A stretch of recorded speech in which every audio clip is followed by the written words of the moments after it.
America ने central America में चीन के बढ़ते प्रभाव को रोकने के लिए अब सख्त रुख अपनाया है। अमेरिकी विदेश मंत्री मार्को रूबियो ने हाल ही में एक बड़ा ऐलान करते हुए कहा है कि उन सेंट्रल अमेरिकन नागरिकों पर वीजा प्रतिबंध लगाया जाए जो चीन की कम्युनिस्ट पार्टी यानी सीसीपी के लिए काम करते हुए क्षेत्र की कानून व्यवस्था को कमजोर करने की कोशिश कर रही हैं। रूबियो ने स्पष्ट किया कि ये कदम सिर्फ उन्हीं लोगों पर लागू होगा जो जानबूझकर सीसीपी के निर्देशों पर काम कर रही हैं। इसमें वे लोग भी शामिल होंगे जो सीसीपी को फंडिंग दे रही हैं, किसी भी प्रकार का समर्थन दे रही हैं या फिर सीधे तौर पर ऐसी गतिविधियों में शामिल हैं जिनसे सेंट्रल अमेरिका की राजनीतिक और कानूनी व्यवस्था को नुकसान पहुंच रहा है। रूबियो ने अपने प्रेस बयान में कहा कि अमेरिका अब चीन के भ्रष्ट और विस्तारवादी रणनीतियों के खिलाफ सख्ती से खड़ा रहेगा।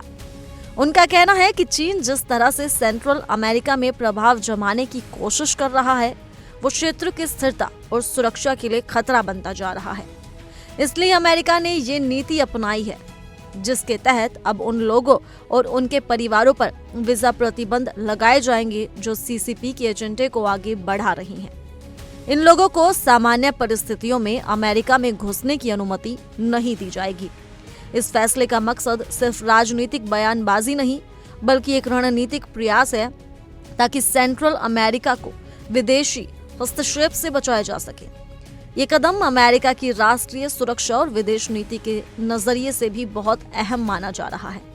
रूबियो ने यह भी कहा कि ये निर्णय ट्रंप सरकार की उस नीति को आगे बढ़ाता है जिसमें अमेरिका की संप्रभुता, आर्थिक समृद्धि और पड़ोसी क्षेत्रों की स्थिरता को प्राथमिकता दी जाती है।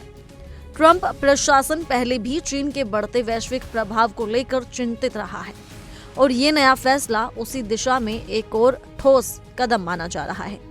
रूबियो ने यह दोहराया कि अमेरिका हर उस व्यक्ति को जिम्मेदार ठहराएगा जो किसी भी रूप में चीन की कम्युनिस्ट पार्टी के साथ मिलकर सेंट्रल अमेरिका की राजनीति और सामाजिक व्यवस्था को अस्थिर करने की कोशिश करेगा।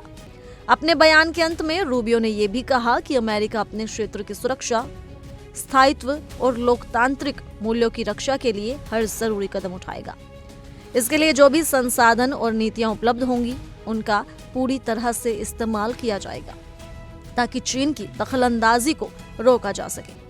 इस फैसले से न सिर्फ सेंट्रल अमेरिका में चीन के प्रभाव को सीमित करने की कोशिश की जा रही है बल्कि यह अमेरिका की विदेश नीति का भी एक मजबूत संकेत है कि वो अब किसी भी प्रकार के बाहरी हस्तक्षेप को बर्दाश्त नहीं करेगा। अभी के लिए सिर्फ इतना ही। ज्यादा जानकारी के लिए जुड़े रहिए इंडिया डेली के डिजिटल प्लेटफॉर्म के साथ।